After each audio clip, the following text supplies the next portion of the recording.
ఒకప్పుడు టాలీవుడ్ లో వరుస సినిమాలతో దూసుకుపోయిన డాన్సింగ్ క్వీన్ శ్రీలీల జోరు ఇప్పుడు ఇక్కడ కాస్త తగ్గింది. రీసెంట్ గా వచ్చిన మాస్ జాతర బాక్సాఫీస్ దగ్గర బోల్తా కొట్టడం, తెలుగులో పెద్ద ఆఫర్లు రాకపోవడంతో అమ్మడు తన ఫోకస్ మొత్తం బాలీవుడ్ మీద పెట్టింది. అయితే అదృష్టం తలుపు తట్టాలే కాని అవకాశం ఎక్కడి నుంచైనా వస్తుందనడానికి శ్రీలీల లేటెస్ట్ అప్డేట్ ఉదాహరణగా నిలుస్తోంది. బాలీవుడ్ లో సూపర్ క్రేజ్ ఉన్న బ్యానర్ మ్యాడాక్ ఫిలిమ్స్.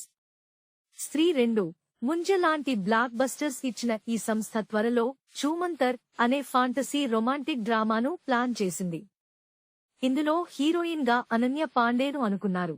కానీ ఆమె డేట్స్ అడ్జస్ట్ చేయలేక ప్రాజెక్ట్ నుంచి తప్పుకోవాల్సి వచ్చింది. ఇప్పుడు ఆమె వదిలేసిన ఆ గోల్డెన్ ఛాన్స్ మన శ్రీలీల తలుపు తట్టింది. నిజానికి అనన్య పాండే తన వెబ్ సిరీస్ కాల్ మీ బే 2 షూటింగ్ లో బిజీగా ఉండటం వల్ల ఈ సినిమాను వదులుకుందట.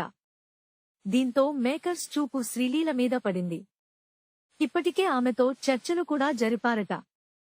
ఆమెతో పాటు జానకి బోడివాలా పేరు కూడా పరిశీలనలో ఉన్నా బాలీవుడ్ సర్కిల్స్ లో శ్రీలీల వైపే మొగ్గు ఎక్కువగా ఉంది. ఇంకా ఆమె నటించిన మొదటి హిందీ సినిమా రిలీజ్ కాకముందే అక్కడ అమ్మడికి ఫుల్ క్రేజ్ వచ్చేసింది. Please subscribe BCN channel. Please subscribe BCN channel. ఇందులో మీకు కావాల్సిన అన్ని రకాల హంగులు ఉంటాయి. Hi, this is MM Sri Lanka. Please subscribe to BCN channel.